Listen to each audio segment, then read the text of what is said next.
Buenas tardes con todas y aquellos que nos siguen por el sistema Google Meet de Justicia TV. Me corresponde emitir pronunciamiento ante requerimiento formulado por el Ministerio Público. Es del siguiente modo: resolución siguiente, fecha de hoy, materia, determinar si debe imponerse la prisión preventiva por el plazo de 9 meses, solicitado por el representante del Ministerio Público en contra de Marta Isabel Guatay Ruiz, actualmente acusada por la presunta comisión del delito de terrorismo agravado en agravio del Estado. Fundamentos. He considerado brindar algunos alcances sobre lo que es la prisión preventiva y los lineamientos supranacionales. Es del siguiente modo: acude ante este órgano jurisdiccional el representante del Ministerio Público para solicitar se estime la prisión preventiva por 9 meses en contra de la procesada Marta Isabel Guatay Ruiz, al considerar que se cumplen los presupuestos establecidos en el artículo 268 del Código Procesal Penal, como son graves y fundados elementos de convicción, prognosis de pena superior a los 4 años privativa de libertad, peligrosismo procesal, peligro de fuga, proporcionalidad en la medida y plazo razonable, que se ajustan, indica, a las pautas interpretativas de la Casación 626 del año 2013 en Moquegua y Acuerdo Plenario 1 del año 2019.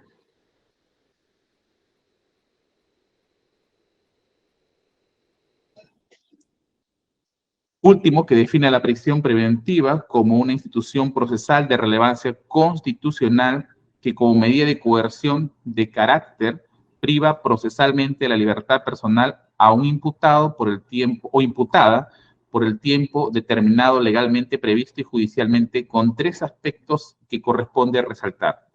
El primero, la meta del esclarecimiento de la verdad. El segundo, garantizar la presencia del procesado o procesada en las actuaciones procesales. Y por último, aseguramiento de la ejecución de la pena. También ha sido posible señalar algunos conceptos, como el caso de palabras de Toribio Ventura, como una medida de coerción de carácter personal que afecta el derecho a la libertad durante un lapso de tiempo más o menos prolongado, la cual solo procederá cuando las demás medidas cautelares sean insuficientes para asegurar los objetivos del procedimiento, o como bien lo señala la sentencia del Tribunal Constitucional Español 19/1999 del 22 de abril, que refiere que la prisión provisional es una medida cautelar de naturaleza personal que tiene como primordial finalidad la de asegurar la disponibilidad física del imputado, o en este caso imputada, con miras al cumplimiento de una sentencia condenatoria que eventualmente puede dictarse en su contra, impidiendo de este modo que dicho sujeto pasivo de la imputación pueda sustraerse a la acción de la justicia. Es pertinente señalar que la medida cautelar de carácter excepcional, como la prisión preventiva, no constituye una medida punitiva o de sanción. Y resalto esto, como lo expresó en su oportunidad el magistrado Sergio García Ramírez sobre el caso López Álvarez versus Honduras del 1 de febrero del 2006, cuando en el párrafo 21 de su voto sostuvo que la prisión preventiva, que claramente milita contra la presunción de inocencia, debe revestir de carácter excepcional y se halla claramente supeditada a la obtención de los fines procesales y asegurativos,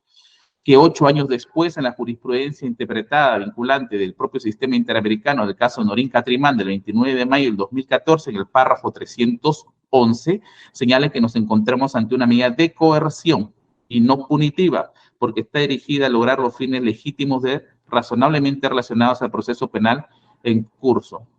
Para este juzgado está claro que la presunción de inocencia, que es uno de los principios básicos del derecho penal, que es tratar a toda persona como inocente mientras no se demuestre lo contrario, no puede ser indiferente a la procesada Isabel Guatay Ruiz en el marco del presente proceso penal, desde las garantías de la Constitución Política del 93 y los derechos que se insertan a través del artículo 3, números apertos, así como la 4ª disposición final y transitoria. Sin embargo, es de indicar que ante las medidas precautorias que reconoce y legitima la Corte Interamericana de Derechos Humanos en el párrafo precedente, es una posibilidad de imponerse en el moderno derecho penal con bases de un Estado constitucional de derecho. siempre y cuando exista peligro de fuga o de obstaculización, que con carácter provisional y necesario, como lo reconoce la sentencia del Tribunal Constitucional Español 179/2011, el 21 de noviembre, sobre dos clásicos presupuestos que ocurre en toda medida cautelar, apariencia de buen derecho y peligro en la demora, y la finalidad constitucionalmente legítima que justifica la privación de la libertad, o en palabras de Manacloche Palao, la finalidad de asegurar el buen fin del proceso penal. No quiero culminar esta cuestión previa sin referirme a las sentencias de la Corte Interamericana de Derechos Humanos invocadas por este juzgado nacional. Me refiero a las antes expresadas.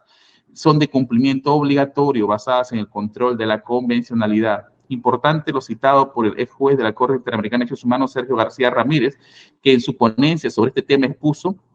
muy simple y rápido. El pensamiento de Montesquieu tuvo un gran sentido en el momento histórico en que se prefirió, sin embargo, excederse en la hegemonía de los poderes públicos. Los jugadores tienen presencia activa en sede nacional y supranacional con la internacionalización de los derechos. Esto puede verificarse en un voto concurrente razonado en el caso Mirna Chambers, Guatemala, en el que se refirió que es un control de la adecuación del ordenamiento interno de los estados con la Convención Americana que debe sintetizarse en el Pacta Sunt Servanda de los derechos deberes del respeto y garantía que establece el artículo 1.1 y 2 de la referida convención y que se fundamenta en el artículo 27 de la Convención de Viena. Acá ocurre una situación en específico. Si es que el primer elemento, el primer aspecto a considerar es que si bastan los derechos constitucionales, me refiero a aquellos que estén en la Carta Magna, o aquellos que se desprendan desde una interpretación del artículo 27 de la Convención de Viena. ¿Por qué? Porque el caso Almonacid Arellano, resuelto por la Corte Interamericana de Derechos Humanos, recoge este postulado y por el cual Carlos Santiago Nino le denomina monismo internacional por la prevalencia de los tratados internacionales sobre la Constitución Nacional al momento de resolver una cuestión. Es pertinente invocar lo expresado en la sentencia también del Tribunal Constitucional Español respecto a algunos aspectos o presupuestos de la detención provisional, como la excepcionalidad, jurisdiccionalidad, legalidad, necesidad, subsidiariedad, provisionalidad y proporcionalidad que resulta aplicable al presente caso. Concluye este juzgado que se orienta bajo un planteamiento de working en la medida que el derecho visto desde los lineamientos interamericanos que he señalado o de los estándares internacionales se derivan de los mejores principios que permitan justificar las primeras normas emitidos por los jueces del sistema jurídico perteneciente al órgano primario que crea las leyes emitidas por los legisladores. Este es bajo un pie de página de Carlos Santiago Nino también lo que es introducción al derecho. Y si bien se menciona que todo milita en una suerte de que todos estos principios vienen recogidos por nuestra Constitución en el artículo 13, la cuarta disposición final transitoria de nuestra Constitución, es posible presentarse, según el postulado de Carlos Santiago Nino, como alguna vez también mencioné, bajo lo que es una analogía de la Constitución catedral, que con independencia a la construcción del modelo gótico, románico, pues, que se utilice, su continuidad es a ser complementada por otros sin destruir lo ya construido, como ocurre con los derechos fundamentales. Hay una cita de un autor británico, Ken Follett, en Los Pilares de la Tierra, importante cuando alude que las distintas catedrales, como la de Lincoln, las propias piedras revelan la historia de la construcción, interrupciones, inicios, daños y reconstrucciones, situación que en modo alguno puede ser inquebrantable al respeto de los derechos fundamentales de la persona de modo individual o colectivo ante los hechos que postula en el denominado caso Tarata ocurrido en el distrito de Miraflores, en Lima. Ingreso ahora al tema específico sobre los hechos que se imputa a Marta Isabel Huatay Ruiz. Se imputa a Marta Isabel Huatay Ruiz en su condición de secretaria, primer miembro del Comité Socorro Popular de la organización terrorista Sendero Luminoso, habría recibido la orden del Comité Central de dicha organización de realizar el atentado con coche bomba ocurrido en Girón Tarata, el distrito de Miraflores, el 16 de julio de 1992. Y en cumplimiento a tal orden habría planificado la materialización del atentado ordenado en los destacamentos 12, 15, 18 y 21 del Comité Central, centro del Departamento de Familiares del aparato Socorro Popular, la ejecución del mismo, donde el destacamento se encargó de la ejecución. El destacamento 15 de la contención directa,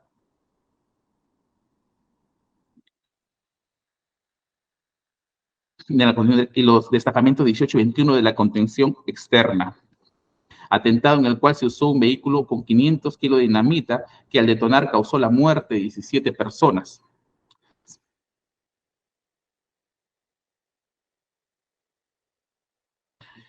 personas heridas y daños materiales de vivienda. Con posterioridad al atentado, la imputada realizó un manuscrito efectuando una evaluación de resultados señalando la acción que había sido buena. Los elementos de convicción para este juzgado son los mismos que recoge de representante del Ministerio Público, dejando mención que en su caso la defensa no ha postulado elemento alguno, que está en la posibilidad de efectuarlo. Conclusiones del juzgado en base a los elementos postulados ante este marco imputativo penal. La imputación fiscal es por delito de terrorismo agravado contra Marta Isabel Guatay Ruiz.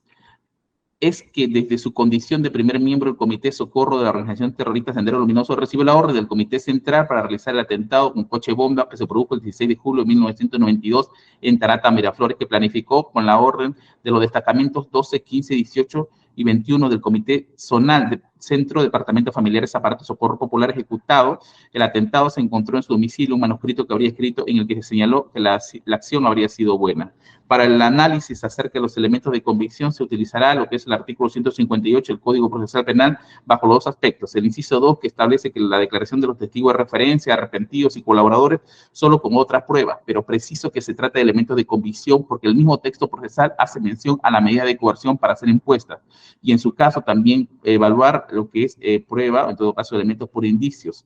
que también recoge este mismo artículo. Lo señalado permite asumir que no en todos los casos propuestos se tendrá elementos directos y no indirectos que deben cumplir con los alcances normativos señalados por ley. La jurisprudencia aplica, en todo caso, lo aplicable sería el Acuerdo Plenario 2-2005 emitido por la Corte Suprema cuando en las declaraciones señalan que deben contar con 3 presupuestos: ausencia y credibilidad subjetiva, persistencia en la verosimilitud y persistencia en la incriminación.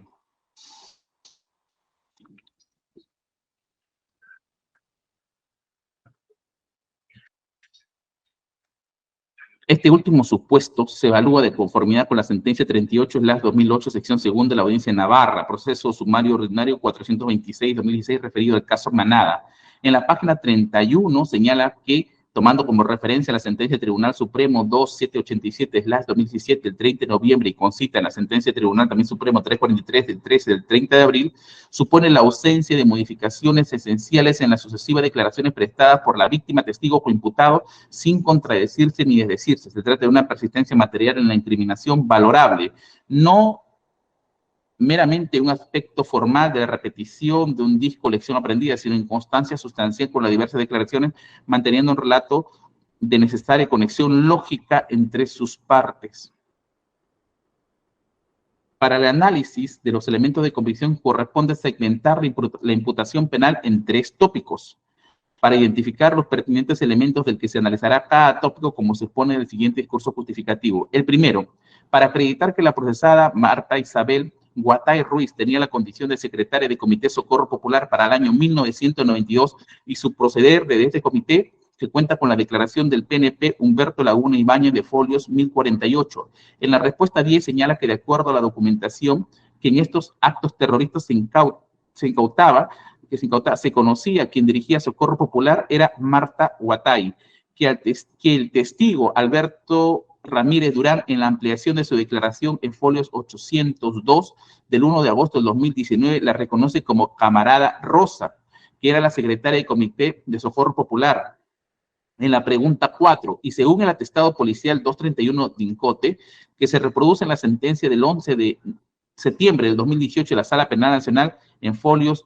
920, se le extiende como conocida como camarada Mary Ozoila, que se corrobora con la declaración de Marco Enrique Mirashiro Arashiro en folios 1053 del 21 de julio del 2022 como jefe, quien es el jefe del Departamento de Investigación Especiales y director de la DIRCOTE, que señala en la respuesta a la pregunta número 8, que asume como responsable del llamado Socorro Popular del Perú a Marta Isabel Guatay Ruiz, y por ese motivo estadístico, esto es importante que he resaltado, estadístico, en el año 1992 hay un incremento en el número de acciones y en la violencia que se comete estos actos terroristas. Aquí hay que hacer una disquisición. ¿Por qué? Porque lo diferencia de su antecesora Jovanka Pardavé. Ella buscaba, indica, un beneficio político en la medida que antes de matar a una persona primero la desprestigiaba y ejecutado la acción se justifique que era con el fin de limpiar a la sociedad de los malos elementos. No obstante, en el caso de Marta Guatay Ruiz no se observa no se observa que sea en beneficio político, porque lo que interesaba era cometer la mayor cantidad de atentados terroristas, sin importar la exageración en la violencia o besania, de acuerdo a RAE, demencia, locura o furia. En este contexto, lo señalado se corrobora con el acta de la 20ª sesión del 22 de agosto de 2017 en el expediente 346-2013, en folio 655 a 693, señala específicamente en folio 688, cuando se le pregunta quién dirigía Socorro Popular, menciona Yovanka Pardave Trujillo, que murió asesinada en el penal Castro Castro en mayo, y lo reemplazó Marta Guatay. Y finalmente copia la sentencia 560-03 del 13 de octubre del 2006, expedida por la Sala Penal Nacional, que corresponde a la condena de Manuel Rubén Abimael Guzmán Reynoso. ¿Se me escucha la especialista de audio? Se le escucha fuerte y claro, doctor. Gracias, porque advierto ciertos problemas con la internet. Que corresponde a la condena de Manuel Rubén Abimael Guzmán Reynoso, Elena Albertina Iparraguirre Reboredo,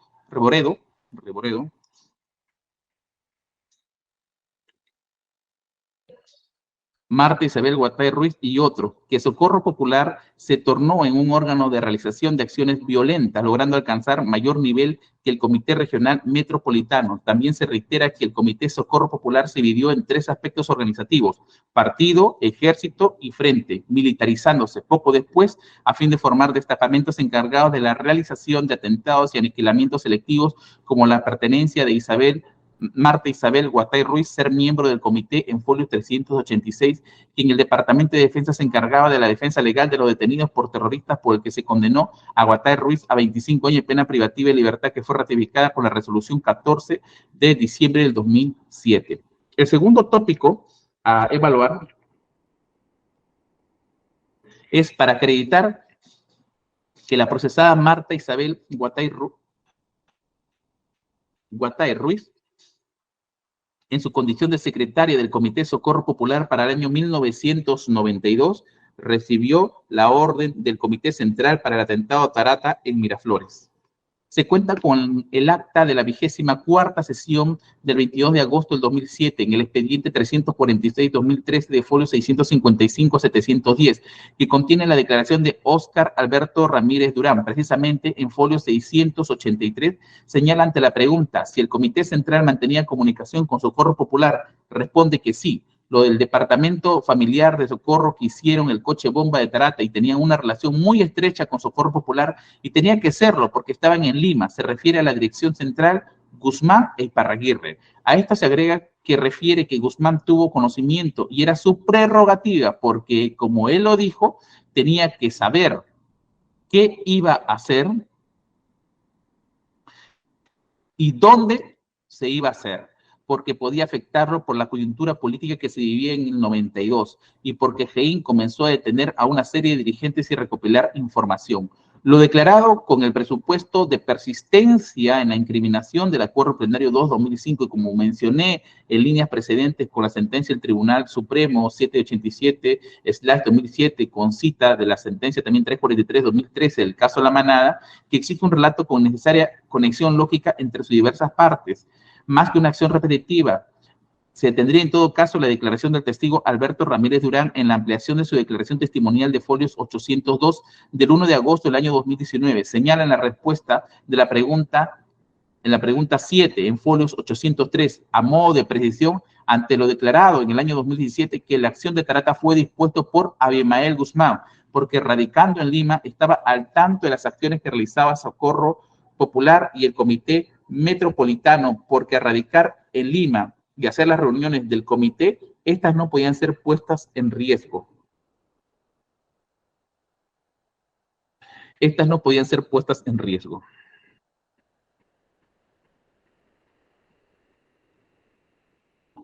Sino que tenía el control de Socorro Popular y tenía permanente coordinación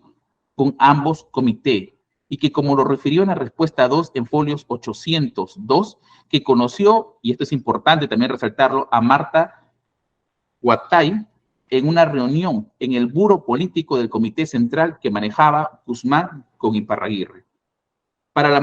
Otro ítem, para la materialización Se ordena al destacamento 12 del Departamento de Familiares la ejecución, atentado Tarata. Se habla del informe de evaluación de resultados vinculado a Marta Isabel Huatay Ruiz. Se sustenta con la declaración del efectivo policial Rubén Darío Zúñiga Carpio, de fecha 11 de marzo del 2020. En la respuesta 9, en folios 824, señala, y lo resalto, Marta Huatay, secretaria del aparato Socorro Popular, cumplía la función de responsable del Comité de Acciones, encargada de aprobar todas las acciones terroristas que se desarrollaban dentro de las campañas, dando cumplimiento a los planes militares esbozados por la Dirección Central, que en la aplicación del artículo 158, inciso 2 del Código Procesal Penal, se corrobora con la declaración de Wilmer Hernán Cusipuma Acevedo, de fecha 27 de octubre de 1992, con abogado de oficio. Esto obra en folios 753 a 759. Específicamente en folio 787, en la pregunta 57 y 61, señala que el responsable de la sección de familiares es el camarada Jorge, que es Jorge Jayo, y en la pregunta 115, Huatay Ruiz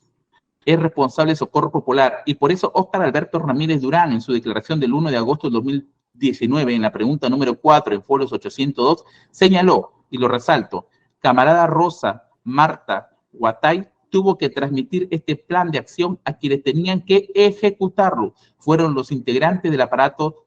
del Departamento de Familiares, que reitera en la pregunta 5, que junto con Frumencio Jayo Díaz tuvieron que transmitir la orden para realizar la acción de controlar del mismo a los ejecutores, considerando la militarización de este comité por orden de Abimael Guzmán, como lo señaló en la pregunta 4 de su declaración del 2017 en folios 712 y 713. La información antes expuesta es coherente en cuanto a su contexto, como se imputa, cuando se tiene en cuenta la sentencia del 11 de septiembre del 2018 de la Sala Penal Nacional Colegiado A, caso Tarata. Señaló que Marta Isabel Huatay Ruiz fue integrante del Comité de Socorro Popular, teniendo a su cargo la defensa legal de los detenidos. Además, y esto es importante, por eso lo resalto, tenía dentro de sus funciones planificación, desarrollo, ejecución, supervisión y evaluación de las acciones de dicha organización en lo relativo a los paros armados a nivel nacional y las ejecuciones de las personas civiles y militares en folios 891. Continúa en cuanto a sus fundamentos este tribunal y señala que el Comité Socorro Popular se encargaba específicamente de 3 aspectos organizativos como partido, ejército y frente,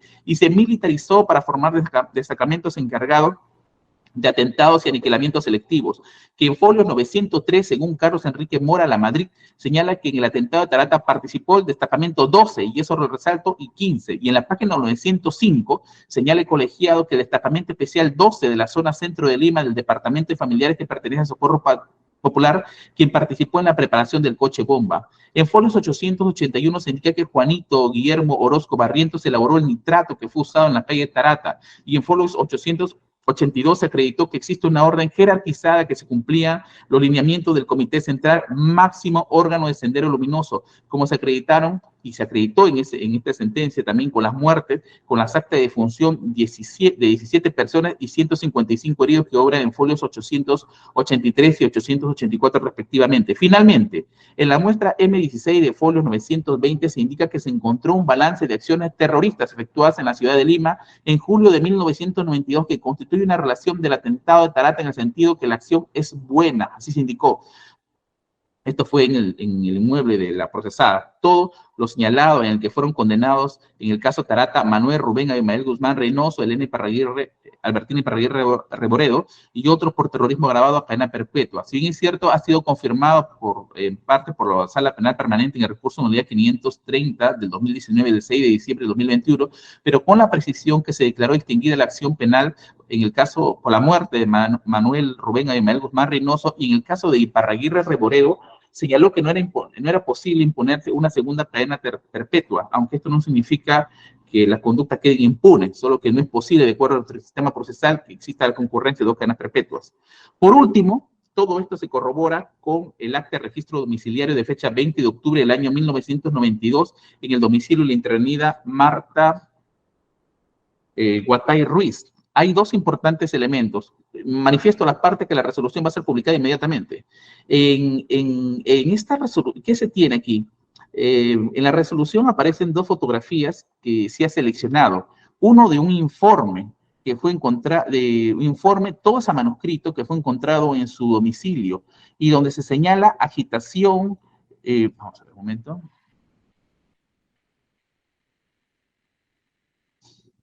Agitación armada,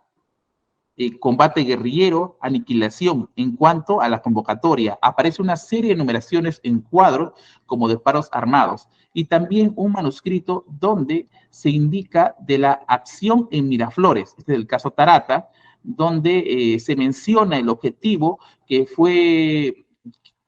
no fue dirigido propiamente a este lugar, sino que a los lugares comerciales, local de Estados Unidos, donde está esta bandera.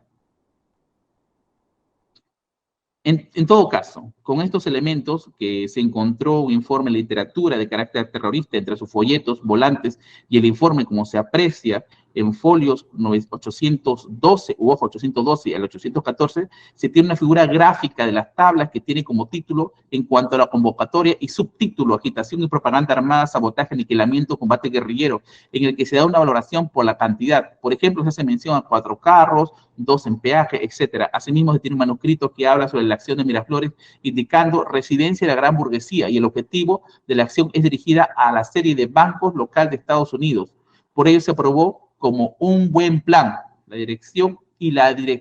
lo conoce. La dirección la conoce, referido a lo que es el Comité Central. Por esto, considero de que existen graves y fundados elementos de convicción. En respuesta al abogado defensor, este juzgado tiene que manifestar lo siguiente. Si bien en el último extremo, el abogado defensor de Marta Isabel Guatay Ruiz sostiene que el procedimiento estuvo presente un fiscal militar y que le resta eficacia a los actos procesales. Sin embargo, este fundamento no es de recibo, pues ese específico acto no ha sido declarado nulo por un juez competente y ha sido tenido en cuenta para valorar por la Sala Penal Especial que emitió la condena contra otros procesados. Por otro aspecto que ha cuestionado es que los elementos de convicción no informan que la procesada Guatay Ruiz no tiene una sindicación directa. Sin embargo, se tiene directa vinculación desde el Comité Socorro Popular, que estaba militarizado, sumado a la defensa legal, tenía funciones como lo manifesté hace un momento: planificación, desarrollo, ejecución, supervisión y evaluación de las acciones de dicha organización en lo relativo a los paros armados a nivel nacional y las ejecuciones de personas civiles y militares que se conectan con los actos del atentado de Tarata, que tenía conocimiento el Comité Central, dirigido por Abimael Guzmán, que conforme al informe incautado en la casa de la referida procesada, conocía la dirección, y como no ha señalado otro testigo, está referido a la aludida dirección central. Otro punto que ha cuestionado es que no se notificaba al abogado defensor de la procesada Guatay Ruiz. Guatay Ruiz, cuando se ha tomado la declaración de los testigos. Sin embargo, al revisarse la declaración de Óscar Alberto Ramírez Durán del 2 de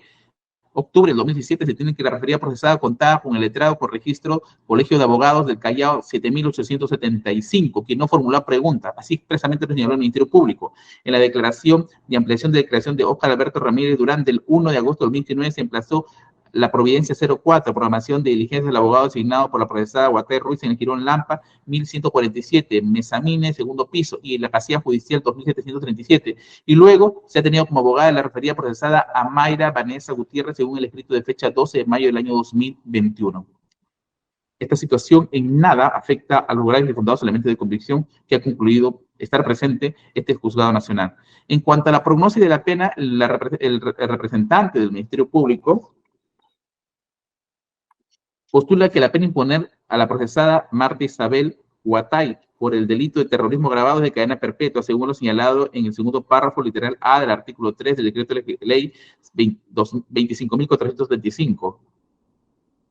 El artículo 268, inciso 2 del Código Procesal Penal establece que la pena a imponer debe ser superior a 4 años, según la subsunción realizada por el fiscal ponente por el delito imputado, la pena de cadena perpetua, de modo que ni aplicando atenuantes genéricas u otro beneficio de reducción por bonificación procesal, la pena se situaría por debajo de los límites exigidos por ley. Ahora quiero referirme a lo que es el peligrosismo procesal.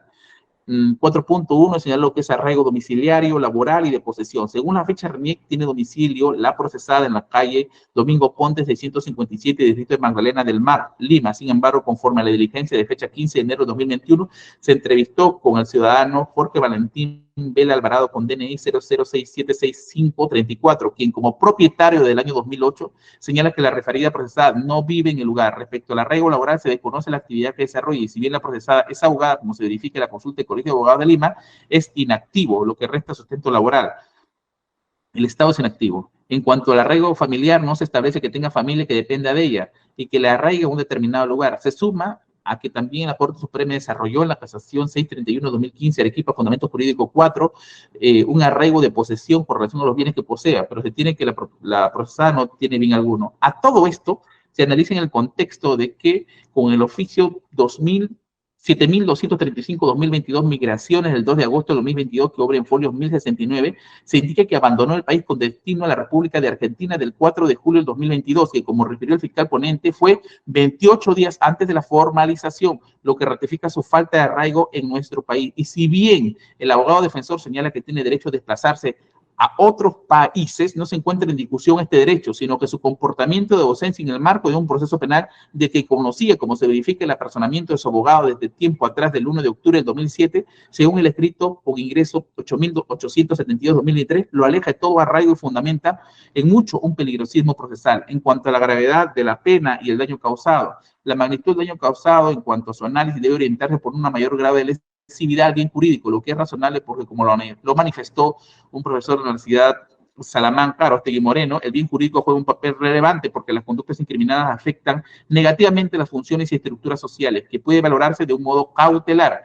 Es así que los hechos que describe el representante del Ministerio Público tienen significancia en la afectación de bienes jurídicos protegidos penalmente, pues en el atentado de coche bombo ocurrido en Girón Tarata, del distrito de Miraflores, Lima, causó la muerte de 17 personas y 155 personas heridas, que trasciende los bienes jurídicos como la vida, integridad física, paz pública y seguridad pública, entre otros derechos constitucionales reconocidos.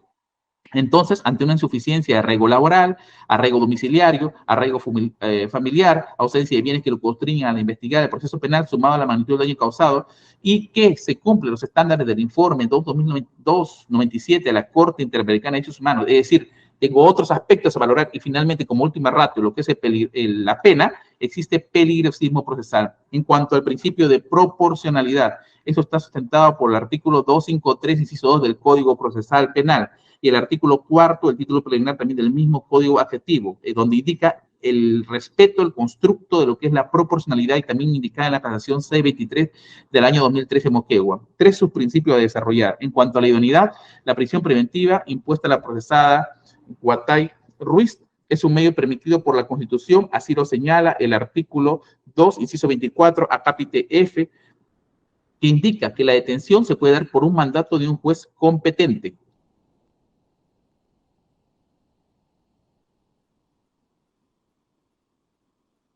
En aplicación del artículo 268 del Código Procesal Penal, es para evitar el riesgo de fuga, que es el fin constitucionalmente legítimo considerando las imputaciones por el delito de terrorismo agravado. En cuanto a su principio de necesidad, por necesidad, debe ser evaluado cuando sea el único medio que permita asegurar los fines del proceso. Es así que evaluado una medida menos gravosa, la prisión preventiva, imponer a la procesada Guatay Ruiz, considerando necesariamente logrados y fundados elementos de convicción y el peligrosismo procesal por falta de idoneidad en los arraigos, que involucra graves hechos que se plantea desde su participación en el atentado con coche bomba ocurrido en Girón Tarata, el distrito de Miraflores, Lima, en el que se causó, como indiqué, la muerte de 17 personas y 155 heridos, que como se ha referido antes, trasciende a bienes jurídicos constitucionalmente expuestos. La paz pública, seguridad pública, como aquellos señalados en la primera generación de derechos humanos referido a lo que es la vida y la integridad física, situación que exige que en el actual estadio, en la etapa intermedia, se asegure la presencia para el estadio de juzgamiento, no siendo posible la comparecencia simple o restringida cuando no resulta suficiente para lograr este fin por la alta probabilidad de ausencia o elusión de la justicia, con eco en una tutela jurisdiccional efectiva. Lo mismo sucede con la detención domiciliaria como un supuesto a ser aplicado, porque es una institución supletoria a la prisión preventiva según el artículo 290 del Código Procesal Penal, pero establece, si bien es cierto, números clausos de supuestos, también señala que el peligro de fuga puede evitarse y que en el presente caso no es posible, porque el peligrosismo es fundado y fuerte. En cuanto a la proporcionalidad en sentido estricto, que significa una relación racional entre la medida cautelar y el fin perseguido, de tal forma que el sacrificio inherente de una restricción de un derecho a la libertad no resulte exagerado o desmedido frente a las ventajas que se obtienen mediante su restricción. En el caso de Guatay Ruiz, su derecho a la libertad ambulatoria cede ante otros derechos que imponen la Constitución de mayor dimensión, públicos o colectivos, que van desde la seguridad pública establecida en el artículo 44 de la Carta Magna y la pluriofensividad de los bienes jurídicos que se encuentran en este caso, como es la vida, integridad física, seguridad pública y otros conexos que se han expuesto. Finalmente, en cuanto a lo que es el plazo razonable, se considera que se trata de un caso que implica una serie de actos procesales a ser desarrollados durante la etapa intermedia y juzgamiento, con una complejidad del asunto conforme al caso viene en la calle de Nicaragua, porque comprende una actividad probatoria profusa. Y si bien el fin es sujetar a la procesada al proceso en las etapas pendientes a desarrollar, la prisión debe ser impuesta por un tiempo razonable de 9 meses. Por todo esto, resuelvo lo siguiente: declaro fundado el pedido de prisión preventiva formulado por el representante del Ministerio Público en contra de Marta Isabel Guatay Ruiz, actualmente acusada por la presunta comisión del delito de terrorismo agravado en agravio del Estado. Se le impone 9 meses de prisión preventiva a ser computado una vez que sea limitada su derecho a la libertad ambulatoria. Se oficia para tal fin a la Policía Judicial para su inmediata ubicación y captura en sede nacional e internacional, debiendo cursarse comunicaciones correspondientes a través de Interpol. Notifico lo resuelto. Se notifica Ministerio Público. Conforme, señor juez. Letrado. Interponemos recurso de apelación, señor magistrado. Se tiene por interpuesto. Concluye esta audiencia siendo las 4:05 del día de la fecha. Buenas tardes con todos y con todas. Ha culminado la audiencia. Buenas.